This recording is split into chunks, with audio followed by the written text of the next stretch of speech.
ഒന്നുമില്ലാത്തപ്പോഴും തൃപ്തനാണോ? എന്ത് കിട്ടിയാലും തൃപ്തനാണ്. എന്തിലും മതി വന്നവൻ. അങ്ങനെയുള്ളവനെ കണ്ടുകിട്ടാനായി വിഷമം. അപൂർവം ചിലപ്പോ കുട്ടികൾ തന്നെ എങ്ങനെ ഉണ്ടാവും. അച്ഛനും അമ്മയും കൂടെ പോയി ഷർട്ടും പാൻസും ഒക്കെ വാങ്ങിച്ചുകൊണ്ടു. മോനെ ഒരെണ്ണം കൊണ്ടുവന്നിട്ടുണ്ട്, അവിടെ ഇട്ടേക്ക്, കൊള്ളാം, മോനെ നിനക്ക് എങ്ങനെ വളരെ നന്നായിട്ടുണ്ട്, കുഴപ്പമൊന്നുമില്ല, നല്ലതാണ്, കൂടുതൽ അഭിപ്രായമല്ല, നല്ലതാണ്.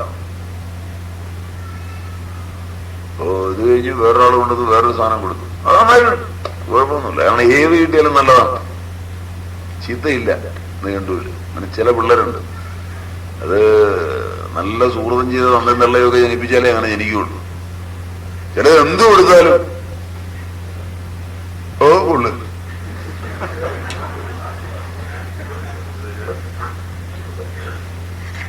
അത് ശരിയല്ല, ഇതിലൊന്നും ശരിയല്ല, ഞാനും ശരിയല്ല,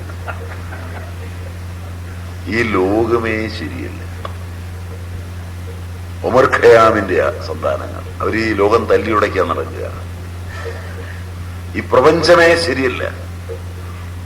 അവന്റെ മുഖം കണ്ടില്ലേ, അത് നേരെയല്ല. ഇത് ബ്രഹ്മാവ് സൃഷ്ടിച്ചപ്പോ ശാലം കൂടെ ഞാനായിരുന്നെങ്കിൽ ആ മുഖത്ത് മീശി അങ്ങനെയല്ല വെക്കുക. അതുകൊണ്ടല്ലേ നിനക്ക് ബ്രഹ്മാവിന്റെ പണി തരാം എന്ന് നമുക്ക് ചോദിക്കാൻ തോന്നിപ്പോവും. കാരണം ഈ പ്രപഞ്ചം ആകെ ശരിയല്ല. ആരെങ്കിലും നന്നായി ഒരു ആഹാരം പാചകം ചെയ്തുകൊണ്ട് കൊടുത്താല് അതില് ഒരു ലേശം കുറവ് അവിടെ ഉണ്ടായിരുന്നു, അത് ശരിയല്ല. അത് ഞാൻ ഉണ്ടാക്കിയിരുന്നെങ്കിൽ അതും കൂടെ ചേർക്കും. ഞാൻ ഒരു കാലത്ത് ഒന്നും ഉണ്ടാക്കില്ല, അതുകൊണ്ടാണ് ഇങ്ങനെ അഭിപ്രായം പറയുന്നത്. അങ്ങനെയുള്ള ഒരുപാട് പാർട്ടികളുണ്ട് ഈ ലോകത്ത്. ഞാൻ ഈ ലോകത്ത് ഒന്നും ഉണ്ടാക്കിയിട്ടില്ല, പക്ഷെ ആരുണ്ടാക്കിയാലും അത് ശരിയല്ല. നമ്മളൊക്കെ ആ വകുപ്പിൽപ്പെടുന്നു അല്ലേ? ഞാനും നിങ്ങളുമൊക്കെ ശരിയല്ലേ? ഈ ലോകത്തിൽ ഒന്നും ഉണ്ടാക്കിയിട്ടില്ല, പക്ഷേ കാണുന്നതൊക്കെ ശരിയല്ല. വീട്ടിൽ അച്ഛനും അമ്മയും ശരിയല്ല. ഇടയ്ക്കിടയ്ക്ക് പറയും, നിങ്ങൾക്ക് ജനിച്ചുകൊണ്ടാണ് ഞാനിങ്ങനെ ആയിപ്പോയത്, അല്ലായിരുന്നു നിങ്ങൾക്ക് വേറെ എന്തൊക്കെയോ ആയിപ്പോയല്ലേ. നാട്ടുകാരുടെ ഭാഗ്യം അല്ലേ? അത് കഴിഞ്ഞ് പുറത്തിറങ്ങിയാലോ ഈ നാട്ടിലായതുകൊണ്ട് നാട് ശരിയല്ല.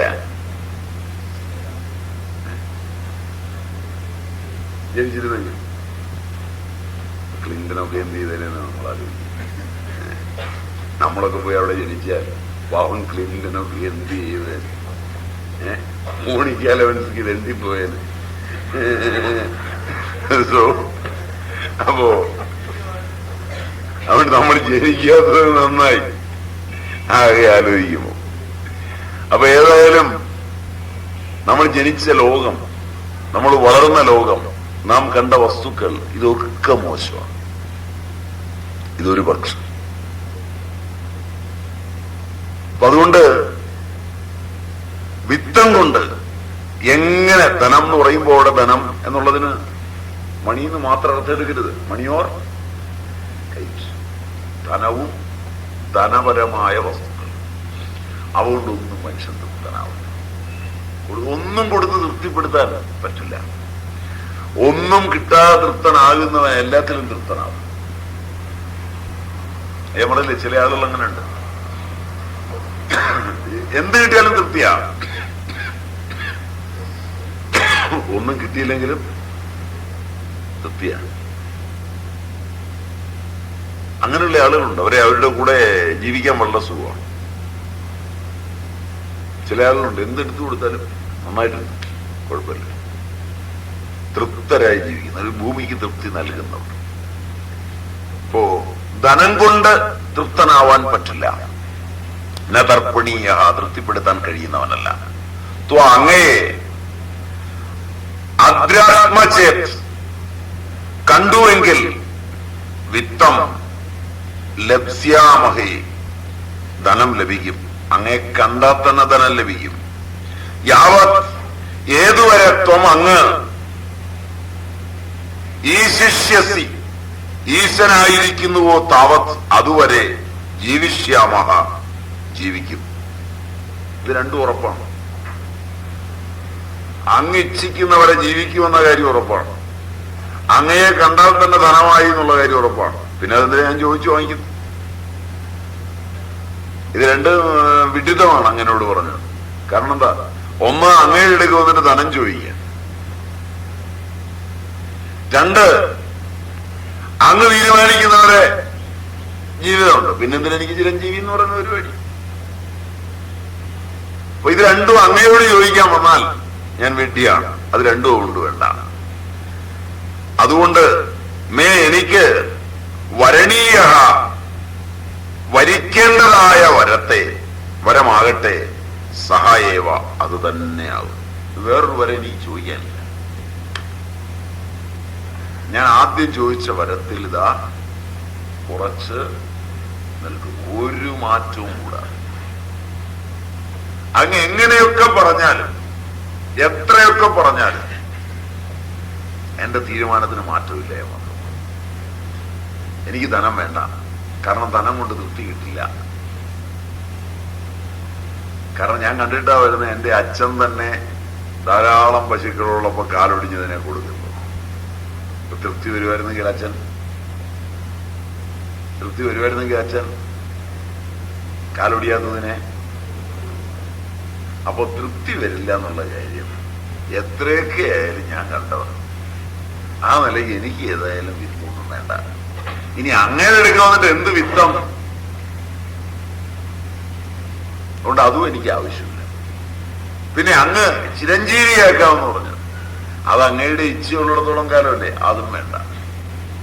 ചിരഞ്ജീവിയും അങ്ങയുടെ ഇച്ഛ വരെയല്ലേ ചിരഞ്ജീവി, അതും വേണ്ട. എനിക്കറിയേണ്ടത് ഈ രഹസ്യമാണ്, മൃത്യു രഹസ്യം. അതല്ലാതെ മറ്റൊരു വരം ഞാൻ ചോദിക്കുന്നില്ല, എനിക്ക് വേണ്ട. എവൻ വെട്ടിലാവുമെന്ന് തോന്നുന്നല്ലേ? വല്ലാത്ത പിടിവാശിക്കാരനാണ്. നജീസ് വളരെ ശക്തമായി പറഞ്ഞു, എനിക്ക് വേറൊന്നും വേണ്ട, വേറെ ഒന്നിനുമല്ല ഞാൻ അങ്ങയുടെ അടുക്ക വന്നത്. മറ്റു സാധനങ്ങളൊന്നും തന്ന് എന്നെ തൃപ്തിപ്പെടുത്താൻ നോക്കണ്ട, എനിക്ക് വേണ്ട എന്ന് നജീദസ് പറയുമ്പോൾ 1 മണിക്ക് 5 നിമിഷം ബാക്കിയുണ്ടെന്ന് അല്ലേ? അപ്പൊ അടുത്ത മന്ത്രം എടുക്കാൻ പോകുന്നതിനേക്കാൾ നല്ലത് സംഘാടകരാണെ അവിടെ ഇവിടെ ഇരുന്നൊക്കെ നോക്കുന്നുണ്ട്. അപ്പൊ പിന്നെ ഉച്ചത്തെ ഇന്റർവെല് കഴിഞ്ഞ് ബാക്കി എടുക്കാം. കാരണം ഇന്ന് പലപ്പോഴും വിദ്യ പഠിക്കാനായിട്ട് പോകുമ്പോൾ ഇതൊന്നും നമ്മളുടെ പുരോഗമന കാലഘട്ടത്തിൽ നിശ്ചയമില്ല.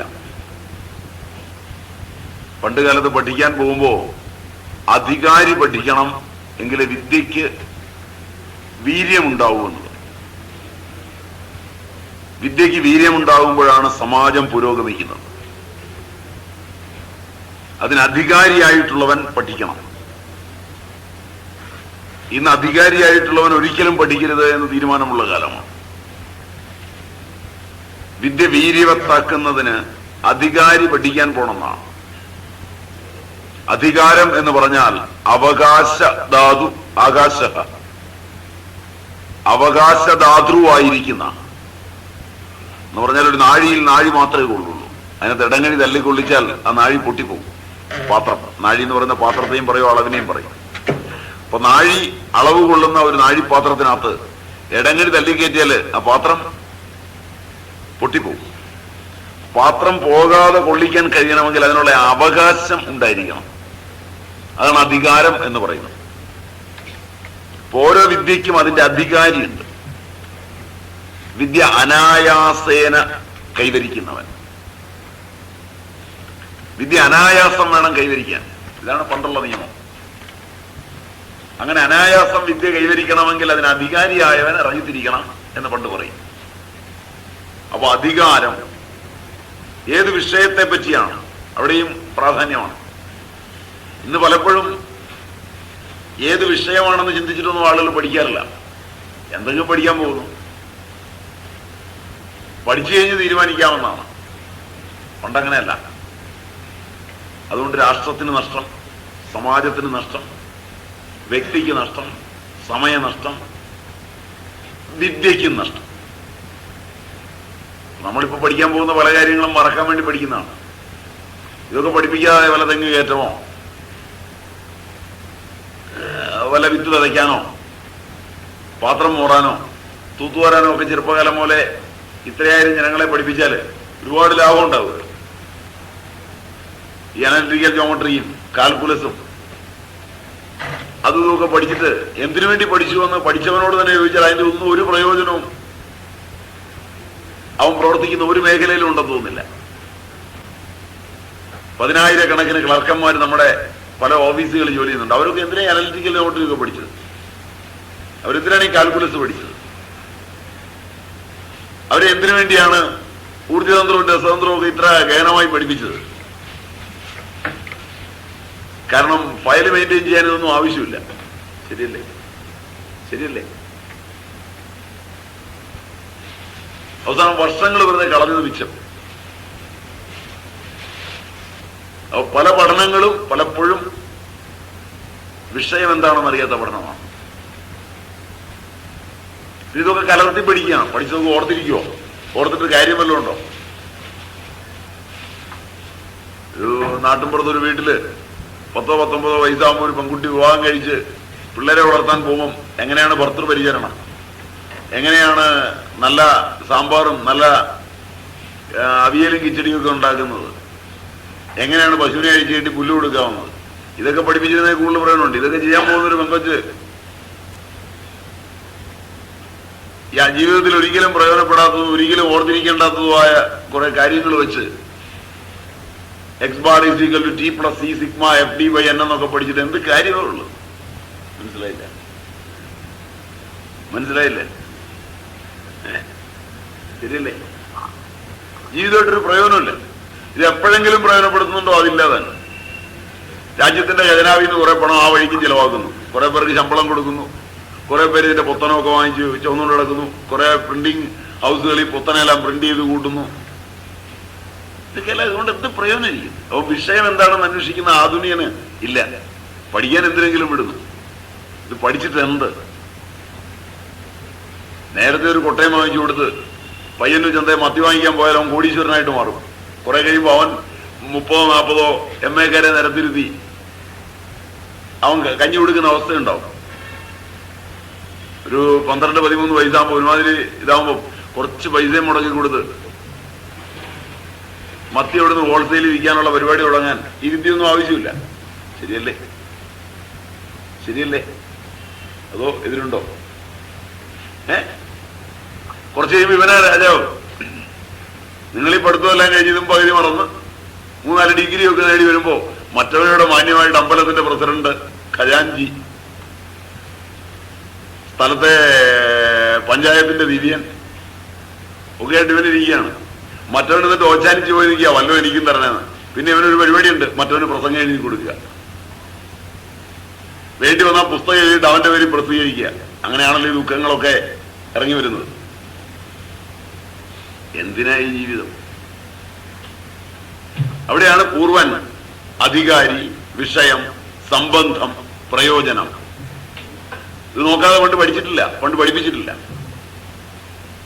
ഞാൻ പഠിക്കാൻ പോകുന്നതിന് മുമ്പ് തീരുമാനിക്കണം, ഞാനിത് അധികാരിയാണോ, പഠിച്ചാൽ എനിക്ക് ഉൾക്കൊള്ളാൻ പറ്റുമോ, ഞാൻ പഠിക്കാൻ പോകുന്ന വിഷയം ഏതാണ്, എന്തിനാ ഞാൻ പഠിക്കാൻ ഇറങ്ങുന്നത്, എന്ത് പ്രയോജനം ഇതുകൊണ്ടുള്ളത്.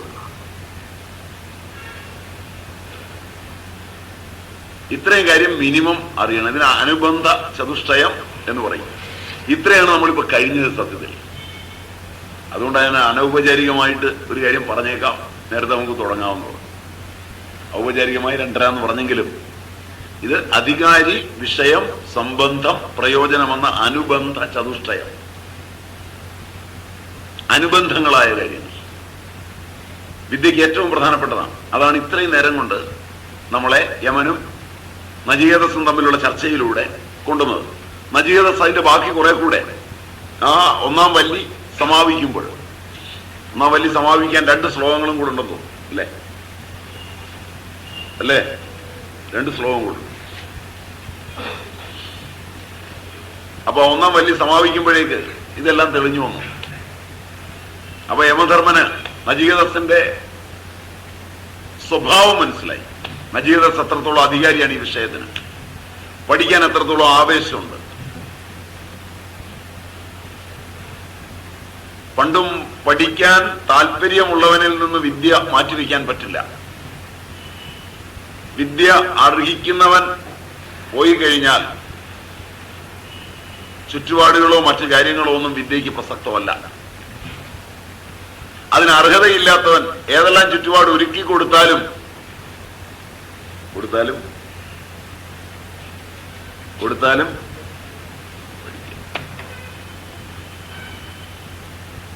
അതുകൊണ്ട് ചുറ്റുപാടുകളല്ല പഠിക്കുന്നത്, പഠിക്കാൻ പോകുന്നവനാണ് പഠിക്കുന്നത്.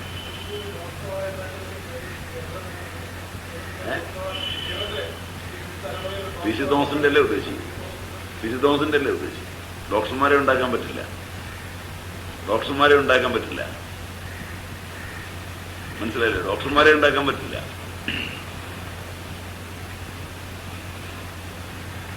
ഡോക്ടർമാരെ ആർക്കും അങ്ങനെ സൃഷ്ടിക്കാൻ പറ്റില്ല.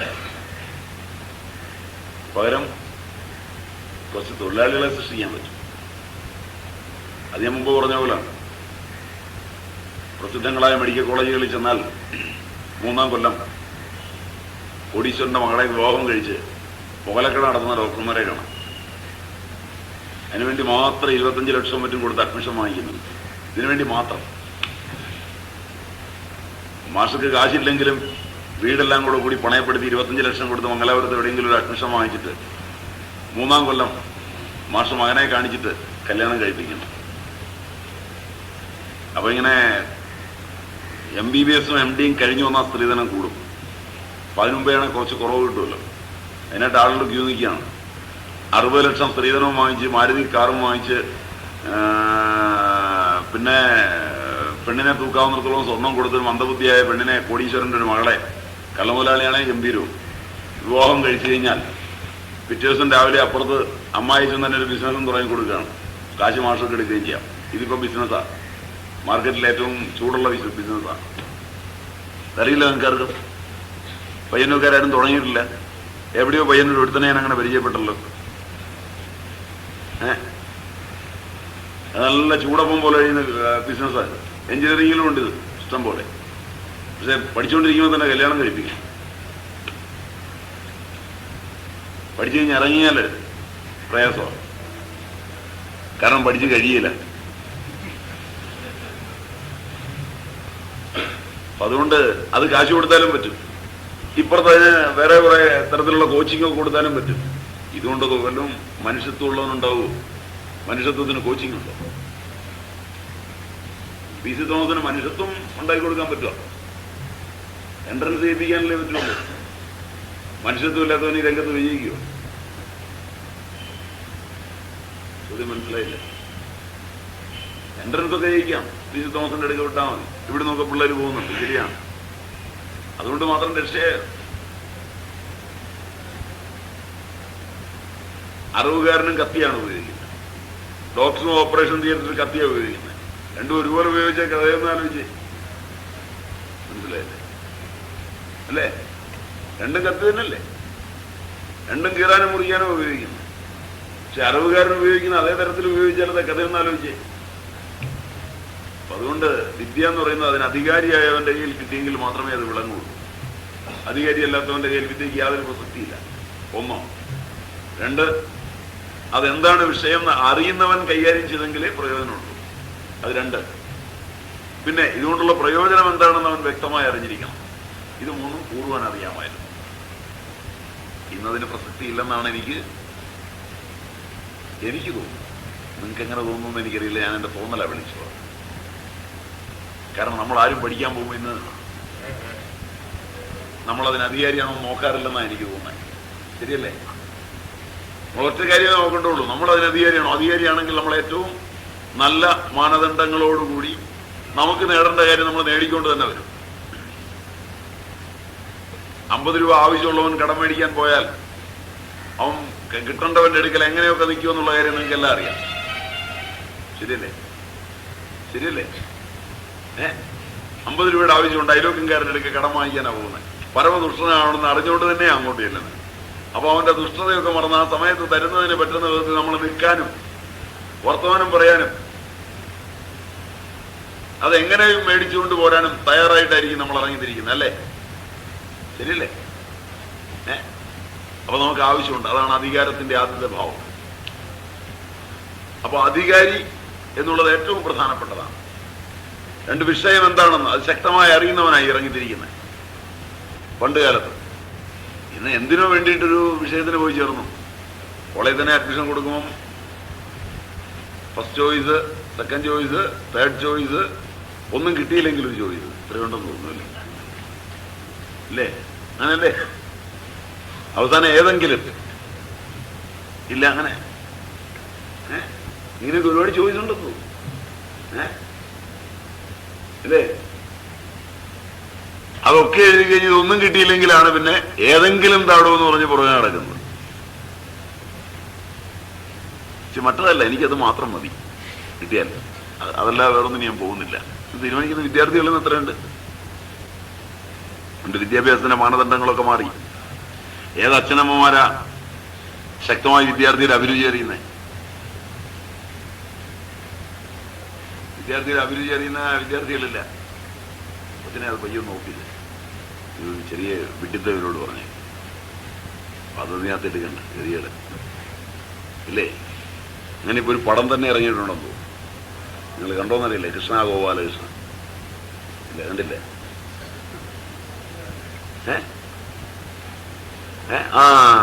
പുതിയ സാധനം ഇറങ്ങിയല്ലോ, ഗംഭീര സാധനമാണ്.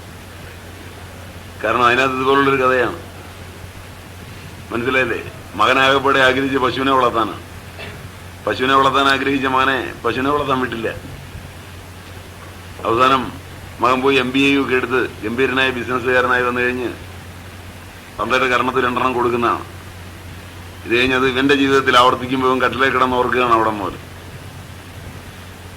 അപ്പൊ അങ്ങനെ ഒരു സാധനം ഇപ്പൊ ഇറങ്ങിയിട്ടുണ്ട്. സ്വല്പം ഭഗവത്ഗീത ഒക്കെ വെച്ചാണെന്ന് തോന്നുന്നു. എന്റെ പാട്ട് ഈ റെഡിയൊക്കെ വെച്ച് പറഞ്ഞോ ഇപ്പൊ ഇറങ്ങിയതാ. മാർക്കറ്റിലെത്തിയില്ല. അപ്പൊ ഞാൻ ഇപ്പൊ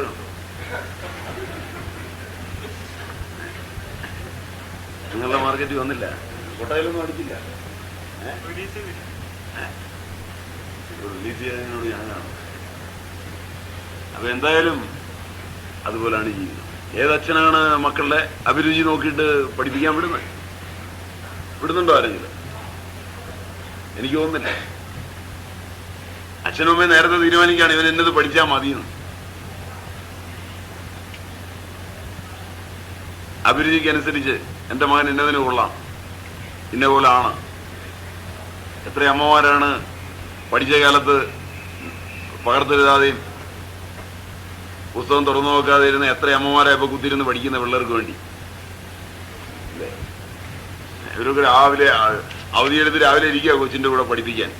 ഇവര് പഠിച്ച കാലത്ത് പഠിച്ചിട്ട് നേരെയായിട്ടില്ല. ഇനി ഇവര് പഠിപ്പിച്ചാലതൊക്കെ അത് എന്തായിരിക്കും? അതൊന്ന് ആലോചിച്ച് നോക്കുക. തമാശാണോ? കൊച്ചിന്റെ കൂടെ അങ്ങ് ഇരിക്കുകയാണ്. തന്തയാണെങ്കിൽ ഒരാഴ്ചയായിട്ട് ഓഫീസിലേക്ക് പോകുന്നില്ല. കാരണം ചില പഠിപ്പിക്കാനിരിക്കുകയാണ്. ശരിയല്ലേ? നിങ്ങളൊക്കെ ലീവ് എടുക്കാറില്ലേ? പരീക്ഷാഞ്ചരൊക്കെ അതൊക്കെ പ്രായമായിട്ട് ഞാൻ ഈ ചെറുപ്പക്കാര് പിള്ളേരുടെ ലീവ് എടുത്തില്ലെങ്കിൽ പിറ്റേ ദിവസം ഔട്ടാണ്. ഇല്ലേ? ശരിയല്ലേ? LKG-യിലായാലും UKG-യിലായാലും ഒക്കെ കാർന്നവരും കാർന്നവത്തെയും ലീവൊക്കെ എടുത്ത് കുത്തിയിരുന്ന് അടിച്ച് പഠിപ്പിച്ച് പോകുന്ന കാലമാണ്. ഇപ്പൊ വിഷയം അറിഞ്ഞിട്ടാണ് പഠിപ്പിക്കുന്നത്. കൊച്ചിന്റെ ഗതികേടാണ് ഭയങ്കരം. കാരണം എന്ന് വെച്ചാല് കൊച്ചു സ്കൂളിലൊന്ന് പഠിക്കണം. ഈ സ്കൂളിൽ വരുന്ന ട്യൂഷൻ മാസ്റ്റർ എടുക്കൽ വേറൊരു ട്യൂഷൻ പഠിക്കണം. പിന്നെ ഈ അച്ഛനും അമ്മയും കൂടി ഇരുത്തി പഠിപ്പിക്കുന്ന പഠിക്കണം. 3 കൂടെ പഠിച്ചു കഴിയുമ്പോ ഇവൻ പരീക്ഷ എഴുതിയില്ലെങ്കിലും ജയിക്കും. ആ പരുവത്തിലാവും. ഇതൊക്കെയാണ് നമ്മുടെ ഇന്നത്തെ പരിപാടി. അപ്പൊ അതിനൊക്കെ മുമ്പിൽ നമ്മൾ ആലോചിക്കുമ്പോഴാണ് പണ്ടുള്ളവൻ ഈ കണ്ടിരുന്ന അനുബന്ധ ചതുഷ്ടയം. അപ്പൊ അധികാരി ആരാണ്? എങ്ങനെയുള്ളവനെ പഠിപ്പിച്ചാൽ പഠിക്കും? അപ്പൊ നചികേതസ്സത്തിന് അധികാരിയാണോ? അല്ല വേറെ വല്ല ആവശ്യങ്ങളും ഉണ്ടോ? ഇതിനിടയ്ക്ക് മറ്റു കാര്യങ്ങളിലൂടെ പോവുമോ?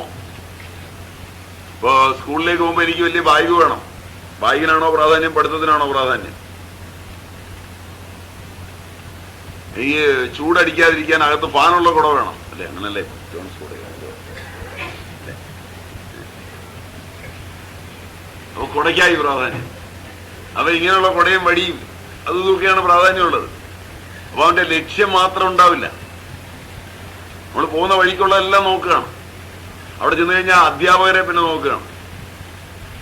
അവരുടെ ഉടുപ്പ്, അവരുടെ നടപ്പ്, അവരിട്ട പൗഡർ, അവർ തലയിൽ തെറ്റിരിക്കുന്ന ഡൈ, ഇതെല്ലാം പഠിക്കാനാണ് പിന്നെ നമ്മുടെ നേരം.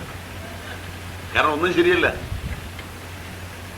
മറിച്ച് മറ്റവൻ ഒറ്റക്കാരി അറിയുള്ളൂ. ഇത് പഠിപ്പിക്കാൻ അറിയുമോ, ഇത് ഉൾക്കൊണ്ടിട്ടുണ്ടോ?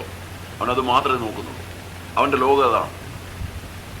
അവനതിന്റെ ഇടവഴികളിൽ എങ്ങും അവൻ നിൽക്കുന്നില്ല, തങ്ങി നിൽക്കുന്നില്ല. നചികേതസ് അത്തരത്തിൽ ഉത്തമാധികാരിയാണ്. അധികാരി ഉത്തമൻ, മധ്യമൻ, അധമൻ. ഉത്തമാധികാരിയാണ് നചികേതസ്. ലക്ഷ്യത്തിൽ നിന്ന് അല്പം പോലും വ്യതിയാനമില്ല. ആ നിലയിൽ ഉത്തമാധികാരിയായ നചികേതസ്, ഉത്തമ വക്താവായ യമധർമ്മൻ. അതുകൊണ്ടായിരിക്കണം സംബന്ധ ഭാഷ്യത്തില് ശങ്കരൻ രണ്ടുപേരെയും ഒന്നിച്ച് നമസ്കരിക്കുന്നുണ്ട്, മൃത്യുവിനെയും നചികേതസിനെയും. അപ്പൊ ഏതായാലും ആ നചികേതസാണ് നമ്മൾ ഇത്രയും കണ്ടതില് ഉയർന്നു വന്നിരിക്കുന്നത്. 2:30 പോകും അല്ലേ? അപ്പൊ ഇനി നമുക്ക് ശ്ലോകത്തിലേക്ക്.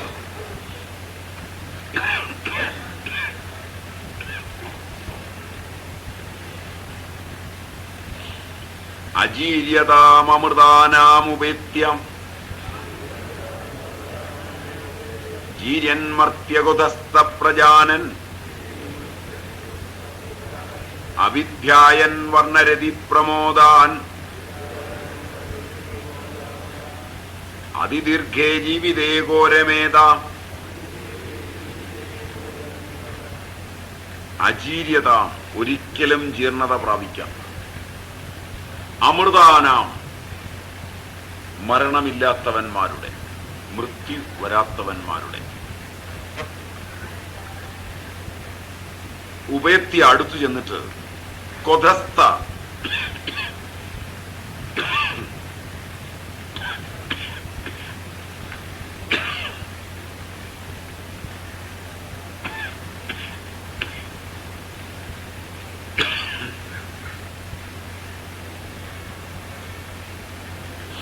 ഭൂമിയിൽ താഴെ സ്ഥിതി ചെയ്യുന്ന ജീര്യൻ, ജരാ മരണങ്ങളോടുകൂടിയ, കഹമർത്യ, ഏതൊരു മർത്യനാണ്, വർണ്ണരതി പ്രമോദാൻ, വർണ്ണം, രതി ഇവയിൽ നിന്നുണ്ടാകുന്ന സന്തോഷങ്ങളെ, അഭിധ്യായൻ, അറിയുന്നവനായിട്ട്, അതിദീർഘേ, ഏറ്റവും ദീർഘമായ ജീവിതത്തിൽ രമേത, രമിക്കുക. അല്ലയോ മൃത്യുദേവ, ജരാമരണങ്ങൾ ഇല്ലാത്തവരും അനുഗ്രഹശക്തിയോടുകൂടിയവരുമായ അങ്ങയെപ്പോലുള്ള ഉന്നതന്മാരുടെ അടുക്കൽ വന്നിട്ട്, അങ്ങ് ദേവനാണ്,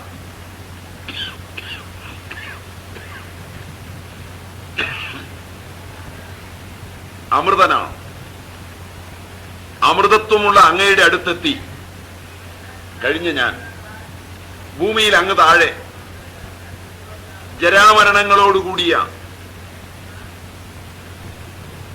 ആ ഭൂമിയിലെ ജീവിതം, പാട്ടും കളിയും അതിൽ നിന്നുണ്ടാകുന്ന ചിന്ന ചിന്ന സന്തോഷങ്ങളും, അങ്ങനല്ലേ നിങ്ങൾ പറയാം, ചിന്ന ചിന്ന ആശയം അല്ലേ? ഈ ചെറിയ ചെറിയ ആശകളൊക്കെ ആയിട്ട് ആരാണ് കഴിയാൻ ഇഷ്ടപ്പെടുക? ഗീതയില് ഇതിന് സാദൃശ്യം വരുന്ന ഒരിതുണ്ട്. ഭൂമി മുഴുവൻ പ്രളയജലം കൊണ്ട് മൂടിയാൽ പിന്നെ എന്ത് കിണറ്, എന്ത് കുളം? മുഴുവൻ വെള്ളമായിട്ട് കിടക്കുമ്പോൾ പിന്നെ ഒരുത്തൻ കിണർ കുടിക്കാനും കിണറ്റിലെ വെള്ളം കുടിക്കാനും പോവോ? ചോദ്യം മനസ്സിലായില്ല. പിന്നെ കിണറിനും കുളത്തിനും ഒന്നും പ്രസക്തിയില്ല. അപ്പൊ ഈ ചെറിയ ചെറിയ കാര്യങ്ങൾ, അങ്ങിവിടെ വന്നിട്ട്, ഇത്ര ഉയർന്ന സ്ഥലത്ത് വന്നിട്ട് എനിക്ക് കുറച്ച് ആയുസ് തരാം, നാണം കെട്ട ഈ തരവൊക്കെ നിർത്തുക. വലിയ കൊട്ടാരത്തിൽ കയറി ചെന്നപ്പം 50 പൈസ എടുത്തു കൊടുക്കുന്ന നക്കാപ്പിച്ച രാജാവിന്റെ കഥ പോലെ ഒരുമാതിരി ഇടിച്ചിരുത്തി പറയുന്ന പോലെ ഉണ്ട്. ഞാൻ വന്നിരിക്കുന്നത് ഇത്തിരി നിസ്സാരമായ സ്ഥലത്താണെന്ന് അങ്ങ് തന്നെ വിചാരിക്കാൻ, എന്നെ ഇങ്ങനെ അങ്ങ് പിന്തിരിപ്പിച്ച് വിടാം, നക്കാപ്പിച്ചൻ തന്ന് എന്നാ നീ പൊക്കോടാ എന്ന് പറഞ്ഞ്. കാരണം ഇതിന് വന്നതല്ല ഞാൻ, എനിക്ക് അങ്ങയുടെ നക്കാപ്പിച്ചൊന്നും ആവശ്യമില്ല. ഞാൻ വന്നിരിക്കുന്നത് വളരെ ഉയർന്ന സ്ഥലത്താണ്. അപ്പൊ ആ തലത്തിൽ പറയുക. അപ്പോ ഉത്കൃഷ്ട ഫലങ്ങൾ ഉളവാക്കാൻ കഴിവുള്ള, എന്നേക്കുമുള്ള ദാരിദ്ര്യങ്ങളെ ഇല്ലാതാക്കാൻ പറ്റിയ ഉത്തമോത്തമനായ ഒരു ചക്രവർത്തിയുടെ അടുക്കലെത്തി നിൽക്കുമ്പോൾ ചില്ലറ പൈസയും കൊടുത്തു വിടുന്ന പോലെ അങ്ങ് എന്താ എന്നെ കുറിച്ച് വിചാരിക്കുന്നത് എന്ന അർത്ഥത്തിൽ ചോദിക്കുകയാണ്. അപ്പോ വർണ്ണം, രതി മുതലായ ചെറിയ ചെറിയ സന്തോഷങ്ങളിൽ ക്ഷണനശ്വരമായ ആ ഇതിൽ മുക്കാൻ ഒരു ദീർഘജീവിതം തന്നിട്ട് എനിക്ക് എന്ത് കാര്യം? അതൊക്കെ ക്ഷണികമല്ലേ? ദീർഘമെങ്കിലും ക്ഷണികമല്ലേ? എനിക്ക് അവയെ ആവശ്യമില്ല എന്ന് തറപ്പിച്ചു പറയുക. ഒരിക്കൽ കൂടെ നചികേതസ് തെളിയിക്കുകയാണ്, താൻ നല്ലപോലെ അറിഞ്ഞിരിക്കുന്നു ഇതിന്റെ ക്ഷണികത, ഇതിന്റെ ക്ഷണഭങ്കുരത. തന്നെ ഈ ക്ഷണഭങ്കുരമായ ജീവിതത്തിലേക്ക് വലിച്ചഴക്കേണ്ട. ഭൗതിക ജീവിതത്തിന്റെ സുഖഭോഗങ്ങൾ അത്രയും താൻ ജന്മജന്മാന്തരങ്ങളായി അനുഭവിച്ചതാണ്. നിങ്ങൾ ആനയിച്ചതുകൊണ്ട് ഇനിയും അതിലൂടെ ഒന്നും പോകാൻ താൻ ഇഷ്ടപ്പെടുന്നില്ല. ഇത് വളരെ ഉറപ്പിച്ച് പറയുക.